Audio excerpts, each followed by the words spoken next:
السلام علیکم، میں ہوں حافظ زین العابدین اور آپ دیکھ رہے ہیں الف اسلام۔ آج کے سبق میں ہم سورہ بقرہ کی آیت نمبر 50 کا ترجمہ سمجھنے کی کوشش کریں گے اور پھر اس کی تلاوت کریں گے۔ آئیں پہلے ترجمے کی طرف۔ بسم اللہ الرحمن الرحیم۔ وَإِذْ فَرَقْنَا بِكُمُ الْبَحْرَ فَأَنْجَيْنَاكُمْ وَأَغْرَقْنَا آلَ فِرْعَوْنَ وَأَنْتُمْ تَنْظُرُونَ۔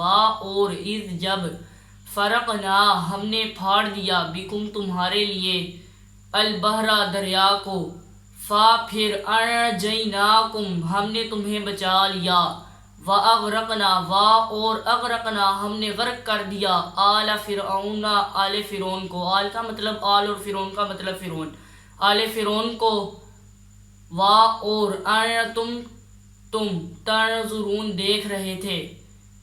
وَإِذْ فَرَقْنَا بِكُمُ الْبَحْرَ فَأَنْجَيْنَاكُمْ وَأَغْرَقْنَا آلَ فِرْعَوْنَ وَأَنْتُمْ تَنْظُرُونَ۔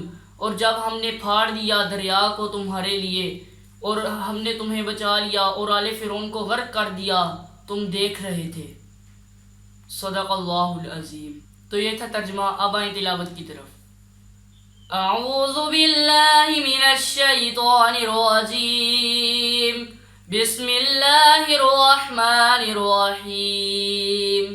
وَإِذْ فَرَقْنَا بِكُمُ الْبَحْرَ فَأَنْجَيْنَاكُمْ وَأَغْرَقْنَا آلَ فِرْعَوْنَ وَأَنْتُمْ تَنْظُرُونَ۔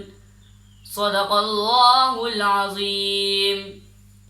تو یہ تھا ہمارا آج کا سبق۔ انشاءاللہ اگلے سبق میں ہم سورہ بقرہ ہی کی آیت نمبر 51 کا ترجمہ سمجھنے کی کوشش کریں گے اور اس کی تلاوت کریں گے۔ تب تک کے لیے اللہ حافظ۔